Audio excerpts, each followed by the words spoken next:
Welcome to the Dork Forest. Jackie and her pals will never bore us. Shameless confessions about our obsession will make us laugh and smile. So let's explore the Dork Forest and dork out for a while. 2023, you guys, and I'm winging it. Hi, it's Jackie Cation. Welcome to the Dork Forest. That's the website, The Dork Forest, if you like a determiner. Dorkforest.com also works. JackieCation.com has all of my stand-up information. Like, it has videos, it has pictures, it has links to this podcast and to my other podcast with Lori Kilmartin. It has a merch store that has Dork Forest t-shirts. It has all of my stand-up merch and all of my CDs and DVDs. So, that's what you know about websites. There's an opportunity because we're in the new year here that you can donate to the Dork Forest. I don't have a Patreon. I don't have anything really set up, though I understand you can set up on PayPal a monthly if you wanted to. You could donate and be of to support the show. This is the 17th season, the 17th year I've been putting this stuff out. It's free, but if you have money and would like to throw me some money, boy, howdy. There's a PayPal. There is at my email address, actually, Jackie@JackieCation.com, which you can also email me and tell me how much you're enjoying the show. You can also do Venmo if you'd like, which is just Jackie Cation. No hyphen, all one word. Picture of this person, me, and then I think that's it. I think I have Zelle, but it's too complicated. Other than that, let's do the credits. Patrick Brady still in, fixing the audio all these years later. Give it up to Patrick Brady. That's what a lot of your donations support, by the way, because I like to share the wealth.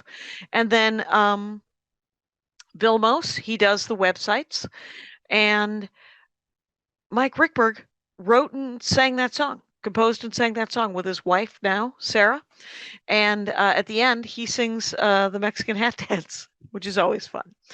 Anyway, I'm sure there's more to it. There's a band camp that has a bunch. It has like a stand-up storytelling album that was never released. It's there's also a bunch of live episodes that many of them are free. There were 200 episodes that were not pre-recorded, and I sort of culled through those, and I pulled like 17 of the best ones. There's an album collection of that, 17 hours of Dork Forest. If you run through all of the episodes, go to bandcamp.com, Dork Forest, or Google those words, and you'll find it. Anyway, there's probably more. I can't remember any of it, but you're doing great. Feel free to enjoy the show. Hi, and welcome to, I'm in Denver. There's googly eyes. Very exciting. I think it's on this side. Jackie Cation, Dork Forest. I'm here with Skippy Rose. It's at Skippery Doodah on Instagram. Loves the circus, loves the vaudeville. Traverse City, Michigan. That's where we met just a week ago or so. Let us discuss circuses. Like, I don't know anything about circuses. You have some knowledge. There's some sort of A Ball circus going on, like a lower level circus where you eventually get to go to the big leagues. You can train to that. I know some people that have graduated on from this kind of local circus and have gone on to Cirque du Soleil. That's amazing. So you go to and you perform at circuses in Detroit, and right. Yeah. Well, they're not like formal circuses, right? They're like places that hire circus acts. So it's not like your traditional big top type of thing. So it's like, yeah. It's so okay. So like it's getting booked for doing stand-up, maybe where they're having an event and they're like, we would like some circus performers. Yep, correct. How do you find a circus performer that you want to hire? So either there's like so when I first started out, I was like picked up I did like a charity event for somebody at a local bar, and then a circus company happened to be there and like pick me up. And so businesses like banks or whatever would go to this circus company and be like, we need this performers. Is an entirely separate world. First of all, how did you train to work the circus? Did you run Um, away and join the circus? My brother Phil did once. oh, And then it that's turns cool. out he had joined the carnies and he didn't want to be a carny. Yeah, Very it's a different. different, very different. Yeah, yeah, Yes. yeah. But actually, so I was, I had a roommate that did poi, which is like those strings with the balls on the ends that people Right. light on fire in Hawaii. And so I was like, oh, well, what's that? And like she tried to show me a trick, but she messed it up. And I'm like, I feel like this could look really cool if you practiced. Did she just get him as sort of a gift when she went to Hawaii? Or so, Okay. yeah, I don't know. Yeah. And so I just started YouTubing how to do different tricks. Oh. Yeah. And one of my friends decided to come on board with me, and she kind of fell off, and I just became more obsessed. Right. So, And you just kept, and that was 8 years ago, you said? That was like, yep. you just started practicing. And so how do you meet other people? Like, is there a message board? I mean, is it a game store? What's happening? So there are, like, the Facebook groups or whatever and all of those chats, but I think the biggest I guess exposure that I ever got was going to conventions, like the biggest, they call it flow arts, all of the stuff that's a part of kind of the circus. A part of this, it's called flow arts? Yeah. So as in FLOW? Okay. Yeah. Nice. Yeah. And there are cons for that, sort of like there's anime conventions and comic cons and yeah, so it's like industry conventions. So like you go there and like the whole day's booked with workshops, and you can meet some of your favorite like celebrity like flow artists from like YouTube. And the first time I went, I was so starstruck. Right. Yeah. Right. I mean, well, that's the thing. I mean, if you went down a YouTube rabbit hole trying to learn how to do that, and then that leads you to other kinds of flow art.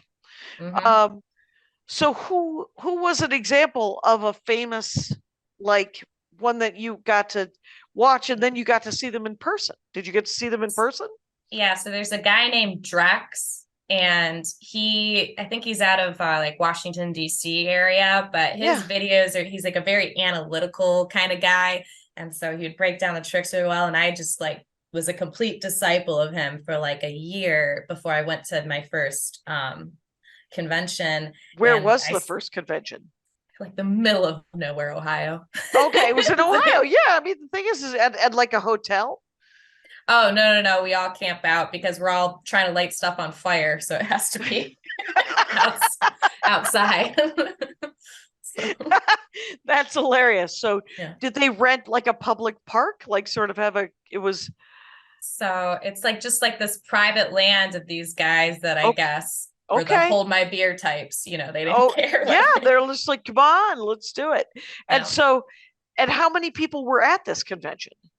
I'm always confused. I'm always kind of fascinated by new conventions and small conventions. Yeah. So it's one of the biggest ones I know of. And I think there was like 200 some people there, and it was probably the biggest. I think it's still the biggest one in the US. Yeah. It feels super respectable, but super incredibly niche. Like 200 people who are like, I too wish to discuss the. So you go to that and somebody set up a table in the middle of a field? Basically. And you're like, hi, I'm Skippy Rose at Skippery Doodah, and I am here to come to this con. Here is the thing I printed from the internet. Could I have my lanyard? Yeah. Basically. All right. Okay. And then so you go past that, and now you're in a field where a little Burning Man vibe, where people are just sort of set up, or it is kind of a little bit of a Burning Man vibe. And I didn't know at the time, but I should have put 2 and 2 together. But a lot of juggalos, I feel like that was a given, but I just didn't put 2 and 2 together about the circus stuff. Okay, now I've heard of juggalos.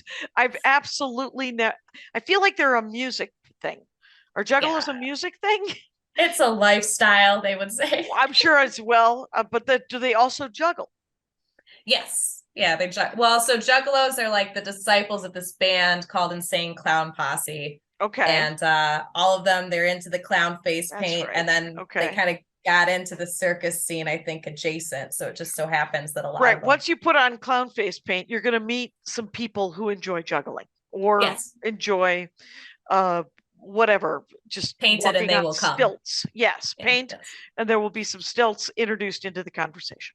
yes. So was Drax there essentially showing Mhm. showing off how to do it in real Yeah. life? Mm-hmm. Were there orchestrated show times? Like, had people been Yes. booked? Yes. So all of like the more well-known flow artists, like, so I think they have, I don't know, probably typically like 15 to 20 instructors, if not more, because Okay. there's workshops throughout the day. There's at least 2 or 3 going on at any given time at like different areas of this giant field. Yeah. But yeah, and he was, it'll say in the program, you can learn this particular trick, or sometimes it's a little more like broader than that, like, how to use you can call them a prop, like any flow art thing, how to Okay. use your prop as like a person, like, so you're dancing with it. Like, there's a bunch of different kinds of workshops like that. But And it wasn't just him doing no. like 6 hours of lessons, right? I think he did quite a few. I think he did, 3 or 4 workshops. And then they also have like the instructor showcase where you get to see them do their best of the best, which is super cool. That is really inspiring. cool. So Yeah. like sort of like day 2 or day 3 of this thing. Was it more than one day? Yeah, I think it's 3 or 4 days. Yeah. Okay. So. And so what other things are they? I mean, granted, this is the nuts and bolts of sort of circusing, but Yep. what other things were could you learn? Like, could you learn to juggle? Could you learn to Yeah. eat fire? Yep. So there was fire breathing classes. So like how those go is that basically fire breathing is like glorified spitting. Right. And learned So spitting. It sounds very much like learned spitting. try to get the thing that's going to be on fire away from your face. Yes. Yeah. So you're like, the class was just like, you'd chug water and like spit it, and they'd be like, no, it needs to be more atomized. You need to Oh my purse God. your lips better. Yeah, kind of a thing. I'm okay with that. That actually And that's yes. and then they would have a contact staff, which is more or less it's the staff, and the whole idea of it is you're not supposed to like just grab it with your hands. You let it kind of fall all over kind of the curves of your body in a weird way. So Oh, I've like, seen that at the beach where somebody's just kind of rocking. Mhm.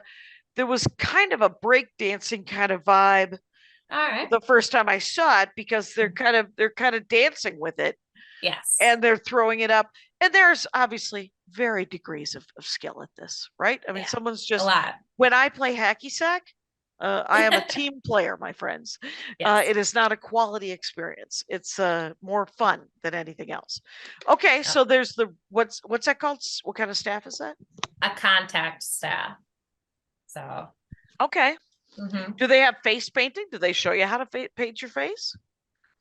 It wouldn't surprise me if there's a workshop that randomly pops up at these conventions about how to like put on your face and stuff. That's something I am not that great at. I usually have some other performers help me to make it. Right, because you do the ball and chain thing, right? Mhm. Yeah. And do you paint your face? It just depends on what they want. Usually, I mean, it's standard in all theater, right? You want them to see your expression, right? So Right. you want the eyes to be highlighted. You want the lips to be highlighted, just so they can see your facial expression as you do things. Okay. But I know people get really, really elaborate. If you're doing fire, obviously, you don't want to have like cryoline on your face and hairspray. Like, those both sound very flammable. yes. Yes. Is cryoline, is that white paint that Puddles uses? No, it's like that stuff that like seals the makeup on your face, so you can't get it off like that. Great. It's basically hairspray. Congratulations. So okay, so you go to this thing and you get to meet Drax. Mm-hmm. And do you meet other like-minded individuals that you then like, because that's what cons are really good for.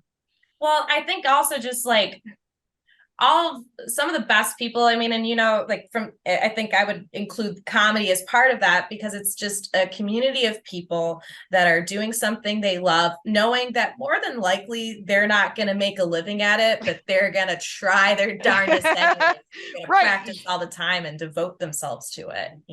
It's right. And even if you're a pro at things, it can still be your dorkdom.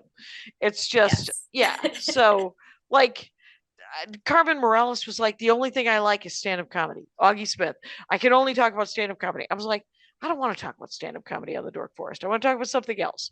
Is there anything? Do you collect paper cuts? What do you do? Anything? Yeah. And so you're wandering around and you meet other people who do the thing you do, or different. Even just different ones. Like Poi's my like specialty. I would say I've been doing it the longest, but I'm also part of a hula hoop troupe, and I do contact staff, and I do dragon staff and fans and fire eating. So let us first of all, how do you spell poi? Poi, P-O-I. Okay, so that poi is the ball with the threads, the strings, and then what is dragon staff?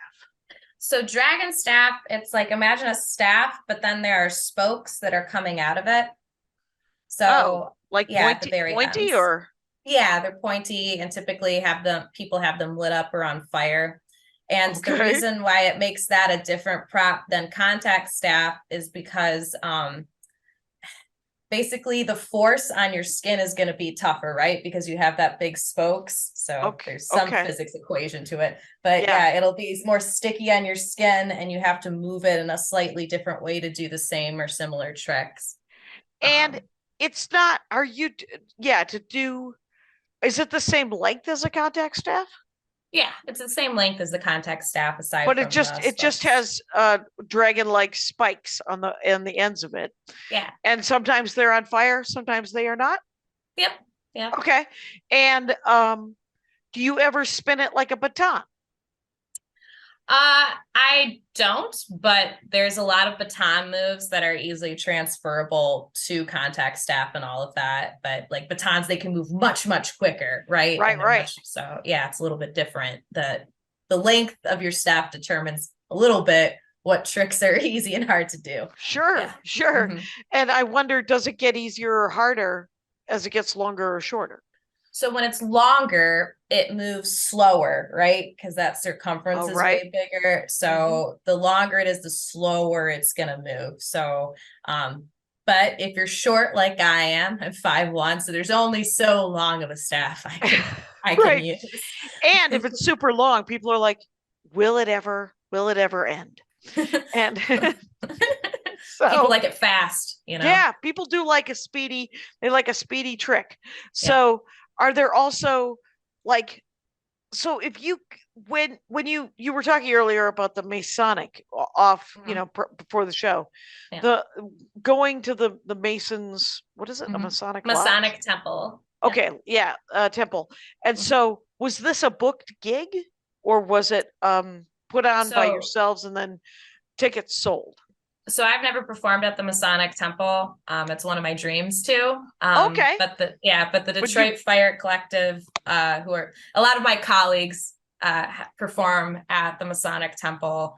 There's a great group called the Detroit Fire Collective that more or less all the fire performers that you'll see there are from them. Incredibly talented people.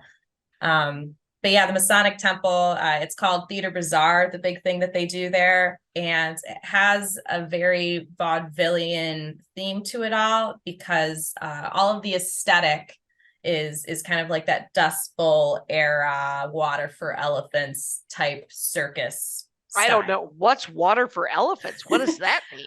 Oh, it's that really romanticized movie about the circus that people are obsessed. Oh, you guys, there's a movie called Water for Elephants. Get out there. So the Fire Collective and the Bazaar, that is a regular show at the Masonic Temple. So it happens every year around Halloween time. They used to only have one weekend. Now they have 2 weekends because it would just sell out like. Oh, that's neat. Yeah. Yeah. And so, and you said it was immersive. So you walk in the foyer and the show kind of begins. Yes. and so people walk through this Masonic temple, going upstairs and into Mm-hmm. rooms Yeah. and across balconies, and different people are doing things. They're Yes. doing circusy things. Mm-hmm. Like, is anybody in danger? Like, because it's a temple with railings. Are they Beyonceing it? What are they? Are they pregnant and on top of a floating platform? And you think, I take it that kid's a spare. Well, So all right. So there's no kids in there, but yeah, I mean, there's a certain element of danger, right? But there's so many crowd implants that are doing a bunch of character work, and so they'll do these things like if they want the crowd to be away, yeah, they'll start playing this game where they like, you know, bump and they're like, whoa, and then they go to the other side and they go, oh, you know, against the other side of the crowd. okay, so to you make make the yourself space. space. You make the space bigger. Yeah, in a very Okay. casual kind of way, like where they're like, what's happening? And then Right. all of a sudden there's a show. you Right, know? right. That's awesome. Yeah. What are some of the favorite things that you've seen over the? I mean, do you go every year? Yes. Yeah, I go every Yeah. year. Okay. Yeah. And well, you should. You're just like, Mhm. what will I see? Well, and are you watching? Is it the same acts or do people change up? So it's I see, well, just because I'm an uber nerd about it, so like I recognize the performers and I'm like, oh, they're gonna do this and that. But there's like I mean, they do a different act every year, even if it might be in the same genre Sure. kind of a thing. They're always Okay. switching up the songs and stuff like that. Okay. So there might be, and there might be one or two new tricks, or there might be just Yeah. different choreography to the same tricks. And Right. and Mhm. you're like, I can't believe they can do this at all. Yeah. Is that kind of the jam? Yes. Is it the athleticism or what is it? Well, so there's two things I'm impressed by. Like one, it's like, you know, the athletic ones, the ones where like they had to train their body for years just to do any little minute portion of this. But then to me, there's also this whole, to me, very impressive aspect about making something that maybe anybody could do into this, like, and just through showmanship, making it so much more dramatic. What's an example of that? Like, who's doing that? Well, Who like the hell is doing that? right. Well, like it's for instance, like fire eating, right? Like it's really anybody could do it. Big industry secret, but really right, anybody. that really feels like a big industry secret. Well, I'm just gonna grab I something. mean, I suppose a lot of different people could be taught to do it. What are you Right. going to grab? What have you grabbed? This is just a random object that kind Okay. of looks like a torch. So Okay. it's like you could just eat it like ta-da, Yep. you know. But like if you go like, oh, Yeah. you know, act like it's super dangerous, you know, Yep. and like that kind of a deal. Like to me, it's so much more of a skill set that you can't like just teach somebody how to do that. They just kind of have to figure The it out. showmanship you're talking about, Yeah. sort of the big hurrah with. So what are the coolest things that you've ever, like, I saw a mime show once that was amazing. Yeah, mimes can be. I saw some shadow puppetry that was really, really amazing. What, like against the wall with lights Yeah, and shadow? yeah. He was just doing like a bunch of different like puppetry to music, and like even though you were seeing his hands, it was still like Right, because you would see his hands and you'd be like, well, why does that look like something? Yes. And was he telling a story with it? That'd be even harder. He was doing it to like a music, so he's making it go with like the words and all of that, you know, like doing the birds and all that stuff. So that was one of my favorite ones. Or like what was it? There was Poppet is this other this is one of the athletic performances that I really enjoy. Her name's Poppet, and she is so like ripped. Like you think you've seen ripped people. You haven't seen her though. And she just does these like just stationary, but she'll balance on these two little like pedestals and do all these kind of crazy moves with her legs, and like super bendy, super just like the strength involved and the balance. Right. Yeah. Another one of my favorite acts. He actually did go on to Cirque du Soleil. His name's Acro James, or James Hugh, but it goes by Acro James. And it's him and another another lady as partner, and they do this whole shtick where to Tainted Love. That's like my favorite number that he's done with it. Okay. And like she'll just like act like she's eating them, and they'll do crazy tricks where he like catches her in the air, and they're doing like counterbalances, and it's all, and they make it look though like organic while they're doing it. So and that's a duo, right? yes, yeah. And Yep, did yep, they yep. both go on to the Cirque du Soleil? I don't think she did, but I know for sure he did because I've taken a few of his workshops, and he was Right. Pretty psyched about it. mhm. From what somebody told me that Cirque du Soleil will hire the whole act sometimes. Oh yeah. Yeah, they'll hire, like if it's a duo, they'll hire Mhm. them both, and they're Mhm. like, you're gonna be in Cirque du Soleil ABBA or whatever it is, right? Or Oh, whatever yeah, their yeah, yeah. theme is. And Mhm. so that's why I asked if they were in it together. So what what else is there? Is there more? Is there storytelling going on when you do this stuff? What is it? I think the best acts have a story. There's actually, so the hoop troupe that I'm part of, Right.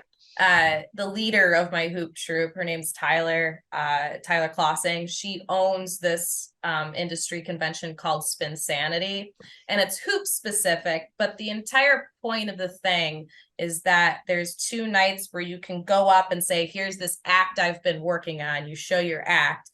And then a panel of judges will say, okay, I think you should have made the character more understandable, like who this person is. And like, it didn't really have a beginning, middle, and end. And they'll give you like tips so your act can be like an all-encompassing where people walk away and they'll like never forget it, you know? Yeah. And, How long is a hoop? Like if you set it up, is it 3 minutes? Is it 13?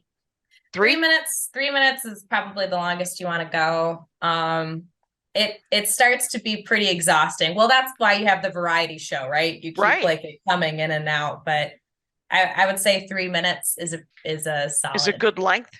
Yeah. And then so hoop troop, do you how many people are in your particular what sizes are these troops sometimes? So hoop troops are not very common actually, because of like the finesse that it takes to land a trick. Trying to get all these people to do the trick in the same time and land it all at the same time with no improvisation is pretty hard to do. Well, so that's what I thought with the Beyonce at the Super Bowl halftime thing.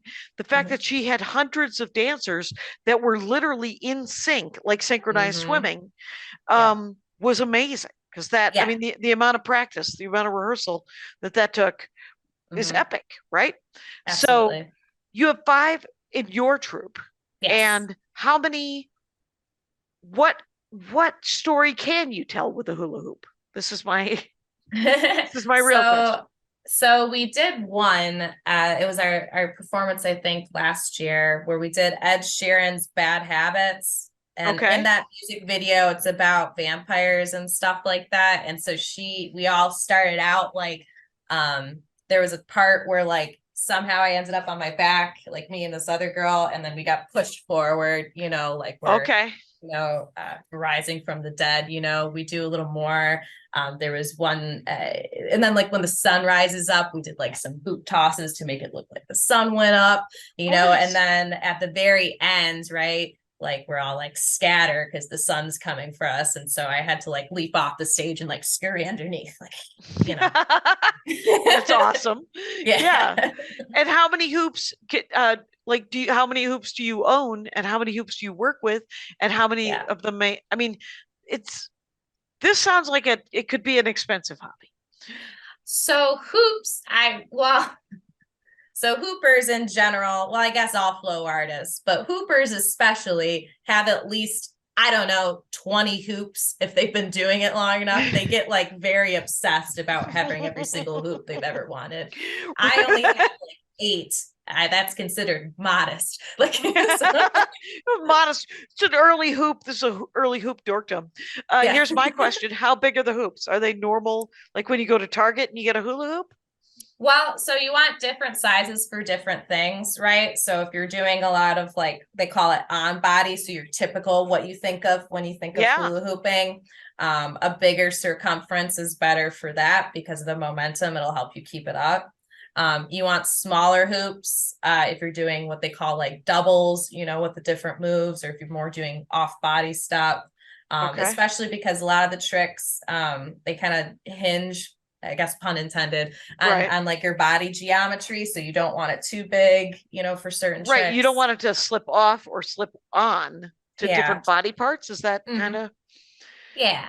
And the circumference, it's got to be, so if you've got one and you're spinning it on your arm, yes, this is exactly what it looks like. Anyway, so, but if you're doing that, and then I can't even tap my head and rub my stomach at the same time. Oh, so yeah. it's all, and is it just a learned skill? And some people are totally a learned skill. Like any athleticism. Yeah. Yeah. It's a muscle memory thing for sure. I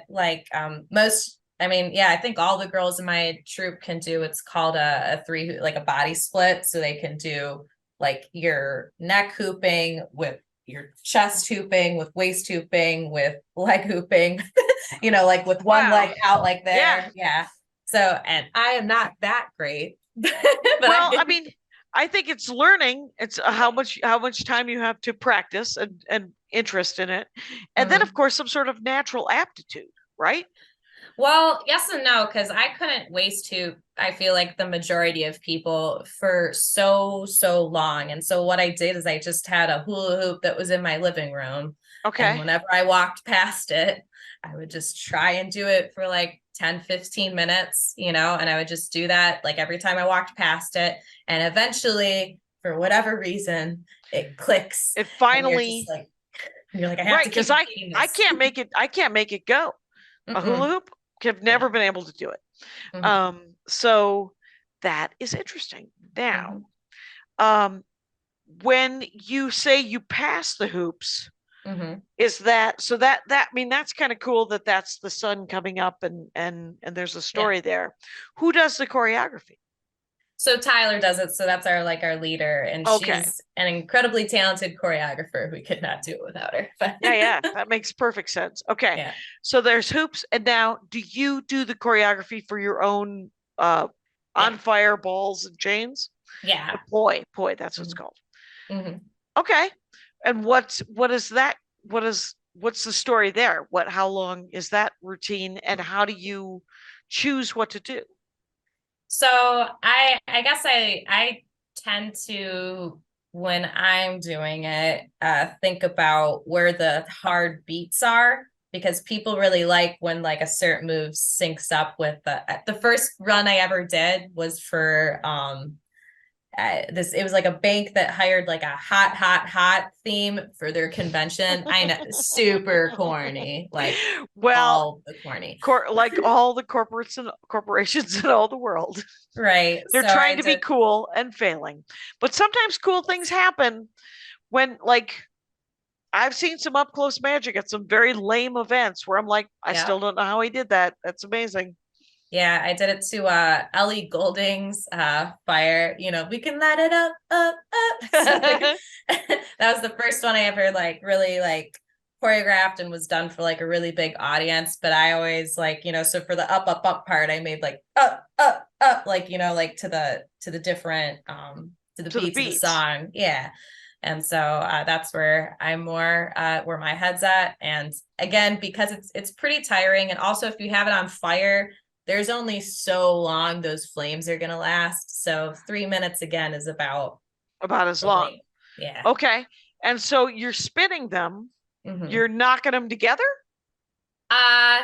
Ideally, no. You're making them look like they should be knocking together, but miraculously they don't, right? And that's the trick. Oh, is that it? Because what happens if you did knock them together? I suppose a bigger fire. Well, they can get tangled, right? And then this is where I'm a very campy I'm very vaudevillian about stuff. So I'd be like, whoa, if they were tangled, like big images. Yeah. Big images, just make it look like it's almost part of the show, like, and as you try to fix it. Yeah. Fair enough. Yeah. Have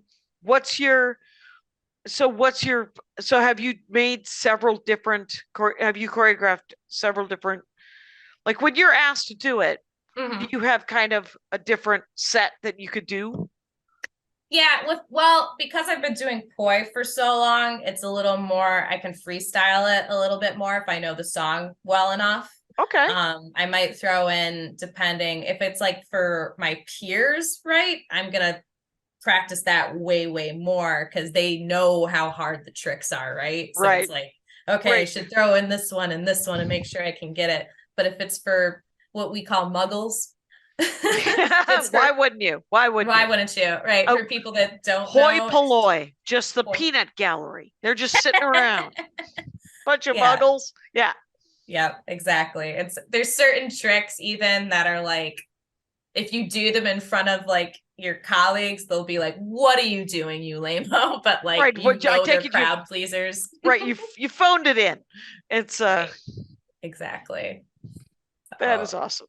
Yeah, there's this one trick called the back bending buzzsaw, and literally all you're doing is just this, like the poi, you're just doing that. Okay. Right? But the audience really loves it, right? Because it looks like a buzzsaw, but it's like one of the simplest things. So like, it's one of the first things you learn how to do. Yeah, because it impresses. Yeah. It looked impressive even on without any of the poi happening. Hey, now I'm going to write down some time code because we might take a break here. You don't know. There might be an ad. And we're back. Okay. Was there an ad? Did you like it? Anyway, so I'm talking with Skippy Rose, and Skippy Rose, comic I met in, because you also do stand-up, right? Yes. Yep. Yeah. And we met in Traverse City, and her handle on Instagram, if you want to find out when the shows are, is Skippery Doodah. That's right, Skippery Doodah. When you say that you like vaudeville, I think of the old, stand-up. Yeah, that was part of it. Like there's a comedic. Yeah, I think of Singing in the Rain, where there's some song and dance. And what is that? What is there some of that happening still? Well, yeah, because if you're making because you can only do like tricks, right, for so long. Like if you just did trick, then it would be maybe a maximum of 3 minutes, right? Right. So in order to make that into a whole production, there has to be lead up. There has to be maybe some miming involved at the beginning, some dancing, singing. So it becomes like one really solid act should almost seem like a variety show if you're going to go longer than 3, And because with the circus, I mean, it's a cast of dozens, right? I mean, this is a cast of more people than just yourself, right? You're not doing the poi, the hoops. You're not just doing a 90-minute show of yourself, right? You're bringing in other people who have other skills. Like if you're wandering the Masonic temple, you're going to see some fire. You're going to see some juggling. You're going to see some balancing. Yeah. And then are you going to see some song and dance? So you'll see dancing with weird stuff. So for instance, and by weird stuff, I mean like the human pinhead trick, where no, where somebody, you can take like a long nail, right, and just go bump right into your head, and so they'll do kind of like a whole skits, kind of skits involved with all these little freak show things. Okay, all right. So they'll take different devices and is it magic too? Is magic included or is it different? So I haven't seen too many magic bits at the Masonic Temple. However, I believe that needs to change because I enjoy a really, really good sleight of hand magic show. Sure. It's right. I mean, it doesn't learning as I think it was Penn or Teller, the one that talks, said about up close magic. He said there's a reason why magicians don't have any social skills. You're sitting in front of a mirror practicing for hours a day. So yeah. I have a room in my house that's just full of mirrors. I've never had a house where I didn't make a wall completely full of mirrors. Oh, really? So you could see? Yeah, so I can practice my stuff because it's invaluable to be able to see it. Yeah. Right. Sure. You want to see what they're seeing. And so you got to make sure the angle's right so that they're not seeing some things. And so it's a little bit like up close magic. So do they, this feels like, do they ever book stand-ups?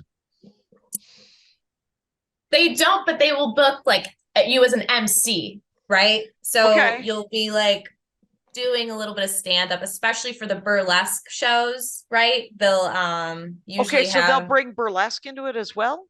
yes, so there's burlesque, there's a whole burlesque like room kind of stage. It kind of looks like a runway kind of stage with big one in the back. But yeah, they'll Okay. have feel like at least 4 or 5 acts of burlesque, if not And more. and Yeah. what I mean, and this isn't your dorkdom, but you'll know anyway, Mhm. probably, is what is it? Burlesque besides Burlesque? skimpily clad ladies? I think that it's a lot. I think it's a true exercise in showmanship because you could just take off your clothes, right? Okay. And right, but to make it look amazing, like for instance, there's this one guy, and I would dare say he's one of my favorite burlesque acts, but Okay. he's just like imagine your very stereotypical like 1930s clown, right? Like a Okay. bigger guy, and he has a permanently frowny face, and he's silent the Okay. whole time. Mm-hmm. And then he has these really long gloves, and he just like kind of, you know what I mean? Like does Okay, like okay. He does a lot of uh, it's insane. You're just transfixed on him. and I wouldn't know why I was transfixed, but I might be transfixed anyway. Is that what you're saying? Precisely. Okay. Mhm. When you Because don't even know why you love something, that's the true art. right. And now you said that there's all women in your hoop group, but Mhm. are there a sprinkling of dudes, or is it 50-50 or You know, weirdly enough, and this is like to me a paradox that exists in the flow arts thing, but yep. it's like for whatever reason, hoops are for girls. It's very girl dominated. There are Sure. amazing male hoopers, but it tends to be dominated by women. And then for poi, it's mostly dudes. But what's weird is that when you first start doing poi tricks, the likelihood of you hitting yourself in the nuts very high. With a hoop, almost nothing. So it makes Right. no sense. It makes no sense. Or it might be something we don't know if maybe men enjoy getting hit in the nuts just a little bit. Here's That my question seems now odd. about the poi, because you have a pair, right? Yeah. Grab them so that Okay. the YouTube people can see them, and then okay, and then you Yep. can tell me how heavy are they? Oh, they're about 2 of them are maybe the weight of a kitten. I don't know what that is, Okay. but it's about the weight of a kitten. That seems like a universal. Everyone knows that. It's just Yeah, this, it's and light. so they're not that heavy. Mm-mm. And then you light them on fire. So if Yes. you get hit in the balls with something that light, it's not that bad, right? Or are they Well, going super fast? it's because it's so long, right? So the force of this guy when you're spinning it is actually it's pretty significant. I've seen guys go right down after. Okay, after getting clocked in Yeah. the groinal area. Yeah. Okay, all right, good to know. Good to know. What about yeah? So what is also to be seen that we don't know that we haven't mentioned yet? Let's see. So we did contact staff and we did dragon staff, fire fans. Yeah, Most what's people the have probably seen. fans? So fans, it's like kind of you would think. So there's like usually 4 to 5 spokes, sometimes more, and they kind of you grip them between your fingers, and they have Okay. these little Kevlar wrappings that you dip in gas and light on fire. And you can Okay. do a lot of like cool, like stationary movements, kind of, and you can do different Right. twistings. Yeah. Really feels like a great thing to do if you're high. Yes. It can be sort of an event that you could attend while tripping. Anyway, Yes. but it sounds also that it would be stone cold sober, super fun. And yeah. And oh, fun fact, tripping and LSD is basically like flow artist Adderall. Don't really know why, but it okay, is. but they're complete good. But flow artists tend to enjoy a hallucinogen. Is that what you're saying? Well, because Once you'll you just examine practice for 10 hours on one trick. Like, so your whole trip, you're just practicing. Like, the right. whole time. Are they actually taking the drugs and practicing, or are you saying that the practicing is like tripping? They're taking the drugs and then tripping. Thank you very yep. much. Thank you very And then much. Practicing. Just Yep. checking in, checking Yeah. in. And okay. And then what made you like, how did you stumble into it? Yeah, I mean, it was just Was it the roommate with the boy?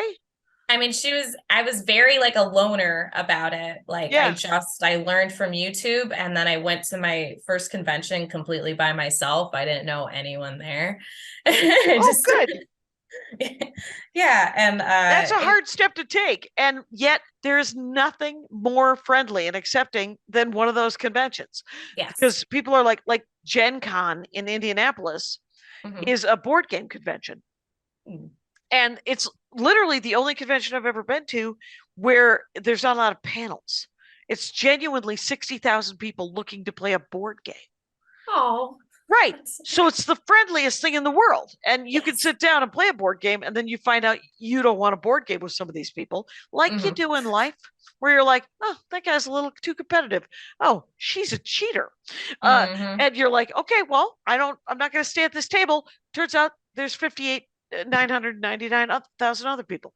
Yep. So, but if you go alone, you will meet people, right? Yes. Yeah. I met a lot of cool people. And thankfully for me at the time, I didn't like, I look very straight laced now. Yeah. But like when I first got into it, I had blue, green, and purple hair. So like everybody automatically thinks you're a little bit cool and you don't even have to say anything. Right. Well, the thing is it has come to the point where with gaming and with video games and with comic books and with a lot of different things, I don't always see it because there are plenty of jockey looking dudes that Yeah. are into these things. Yeah. But when I see people that remind me of me, and Mhm. I'm like, oh, that's one of my people. It turns out Precisely. that is someone who would enjoy some cosplay. Pretty sure Mhm. that guy likes a hat. Uh, That guy's rocking that hat. right. I bet you that guy would also have, I don't know, resin swords at his house. So who doesn't More want likely. who doesn't want to hang with that dude? I do. I do want to hang with that dude. So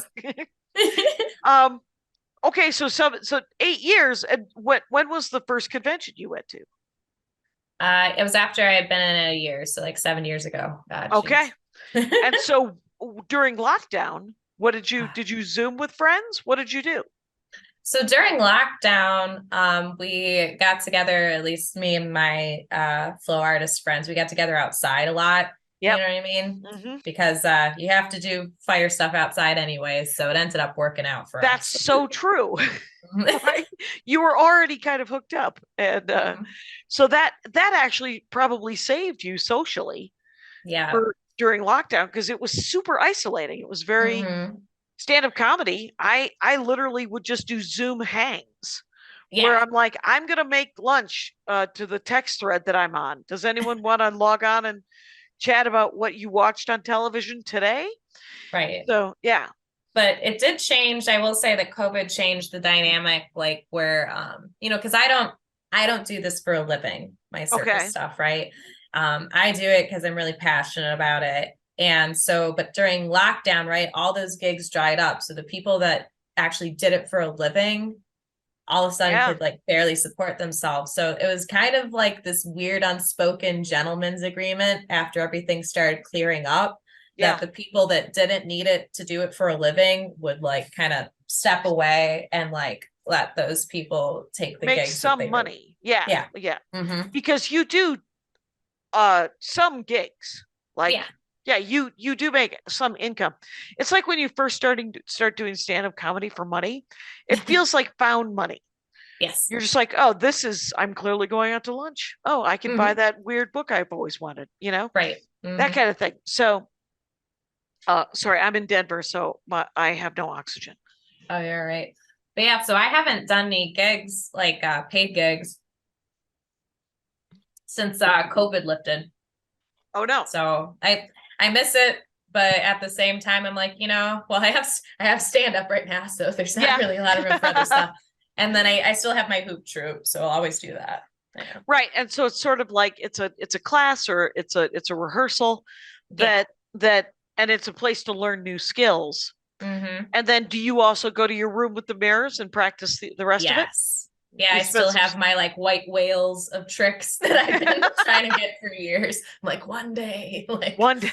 yeah. Is there any, what current trick are you working on that that you're like, one day I will get this, but it isn't this day? Yeah, so it's so poi tricks tend to be, they're really dorky sounding. So it's called a split time wall plane flower. Split time wall Split plane? time opposite wall plane flower. So your hands look like they're doing this, right? Okay, going opposite each other in the sky. Yeah. And then can I do it? But okay, I'm gonna use my fingers. So like split time, it's kind of like this. So each of the poise like that, right? So then you'll see kind of like these 4 petals, like one here, one here, one here, one here. And so you'll be like petal, petals, petal, petal, petals.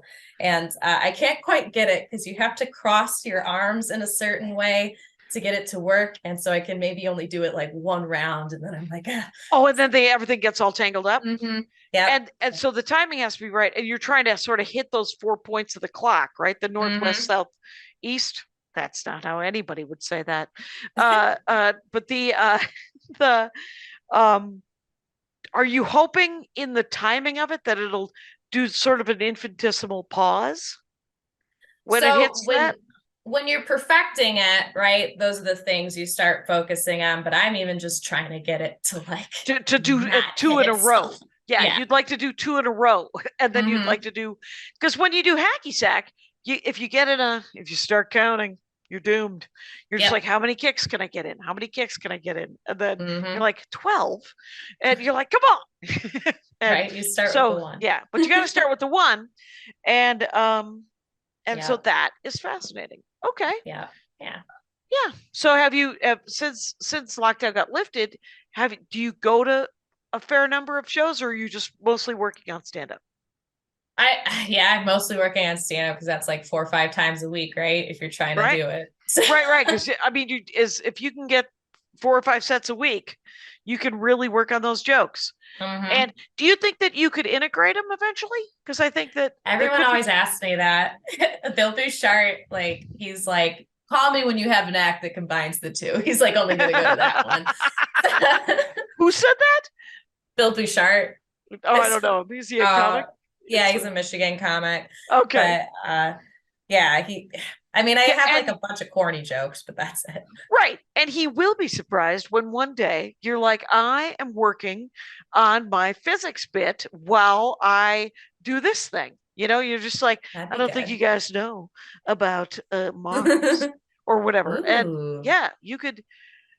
It would actually be a weird dichotomy to do sort of something that physical where you're doing the stick or you're doing the balls. Yeah. And the balls, dick jokes. One dick joke, another dick joke. It writes itself. So many dick jokes when it comes to circus. Dick joke. Also the stick. I'm so sorry. You might have to actually branch out. I said branch. So what are you looking forward to upcoming? Are there books? What people could watch that Drax guy if they wanted to? Oh yeah, Drax Poi, absolutely recommend him. Drax Poi. I mean, it's called Poi Chat. It's a Facebook group. They post tons of that. I believe it's called homeofpoi.com. They have a bunch of videos there of all different kinds of flow arts, not just poi. I would get poi and koi mixed up. But I get panfar and parkour mixed up. So that is a very, very nerdy reference to 2 very different things. Anyway, and I'd be remiss if I didn't mention Ninja Pirate. She's when I was first getting into the scene, was super, super welcoming when I was like intimidated by everybody. So Pirate. Ninja Pirate. And what does she do? What are her tools of choice? So she does a little bit of everything, but contact staff is her, what she excels in teaching and what she excels in doing. And she manufactures all of them. So that's kind of where the money is kind of. So you become your own brand. And so she sells a lot of contact staffs and dragon scaffs, and all mine are from her. So, okay. So you could buy yeah. Cause, wow. I wonder, are you buying them on Etsy? Or is it you just can buy them on Etsy? You can buy them on Etsy. I prefer to buy in person Okay. because it's, it's a personal thing. You want to see how it feels. Yeah, So makes that's sense. another thing about the conventions. So Oh, right. Oh, so there's a merch room. There's one of those. Okay. yeah. That's cool. What else is in the merch room? Does it bleed over? Like, how you go to a Ren fair now and there's a guy Yeah. dressed like Deadpool? Yeah. Is it a little bit of that? Is there some bleeding over of other merch? So there's like, Basic a nerd lot stuff? of like sacred geometry is like a big thing in the community, just because you're making patterns, right? With all Yeah. those different loops, kind of Sure. like those spirographs, basically. Yeah. So there's a lot of kind of like spirographs, sacred geometry type stuff that everybody digs. What is And that? What is sacred geometry? Is that just a way to sell pens and ink? Pen and paper? Okay. No. I mean, it's they'll have like glow in the dark string that's like stretched in a very particular way with all these pins, right? To make like cool little parabolas and 3D shapes and things like that. Oh, like string art. Yeah. But Like shaped in geometric. Yeah. Okay. My favorite string art is the 3-masted ship and it's wire. Anyway, have you ever seen that? It looks like a giant old sailing ships that have 3 masts. And then they usually do the rigging in wire. And it's pretty, so it's a sort of 3D and it has this sort of, it's they had them a lot in the 70s. A lot of things in the 70s that were mocked openly when I was a child are considered kind of cool now. So I could like that, even though I am obviously slightly self-conscious. You liked it before it was cool. So I did. I liked it when it was genuinely uncool. So it's a classic Jackie Cation moment. By the way, I am talking with Skippy Rose. Skippery Doodah. If you go to her Instagram, you will find out when she's throwing a couple of poise around or doing a hoop thing or maybe even stand up. Yes, stand up. Okay, so Skippery Doodah has your stand up info on it as well. That is awesome. I don't know. We have about 5 more minutes left. Do you want to talk about are there any books you've read about it, or what would you like to talk about? Hairdressing? How you do your hair? Yeah, I do my hair. I air dry it. I'm really bad. Me too. It ends up looking cool. So right, it looks just fine. And but when you do you ever wear wigs on stage? A lot of people do. And I have not perfected keeping it on in a good way. I mostly, to be honest, I try and make the poi very much the highlight of what I'm doing. Like a lot of people like the weird, like if I'm doing LED poi, I make it really simple, just like the white, so you can really see the shapes and stuff like that. I usually wear all black, and I'm in the back. I try to make that about that's cool. Yeah. But I mean, everybody has their own way of doing it. But that to me is how the tricks shine a little bit more. Yeah. If you're dressed all in beige, then it pops somehow. Yeah. Then they're definitely going to look at the thing that's spinning in front of them for sure. Yeah. I'm really excited actually about the Hoop Troop show it's coming up in May. It's in Fowlerville, Michigan, if anybody's interested. Spin Sanity. But we're doing, and I used to hate the song Running Up the Hill. Who sings it? Running Up the Hill. It's Kate Bush. Okay. All right. Yeah. And there's only like, I don't know, 10 words in the whole song, but yet it's like a 3, 4, 5 minute song. Yeah. Sure. And 5 of them are running up the hill. Yeah. So, there you go. Is she running down the hill at any time? No, only it's all up. When she was a kid, she had to go uphill both ways. Both ways. Weird. Yep. That's what it was. That's what the song's about. but I used to hate it. But we've been doing rehearsals now, I think since like last September even. So every week we get together and do this. So it's like a earworm. So it's like, maybe I like it now, like Stockholm syndrome with I saw the movie High Spirits 26 times. It's a terrible movie. In 1989, it was with Peter O'Toole and Daryl Hannah and Steve Guttenberg. And Liam Neeson was the best part of it, and he had probably 9 lines. 1989. So I worked at a movie theater, saw it 26 times, and by the end of it, I thought it was funny enough to think that I liked it, and I've recently tried to watch it. It is not good. It is terrible. There is Liam Neeson remains the best thing about it, and Morgan Fairchild, I think, is in it as well. I mean, it's definitely a paycheck for a lot of people who were wasted on this movie. So the 60s. Just I guess it was. So what? Yeah. So that's great.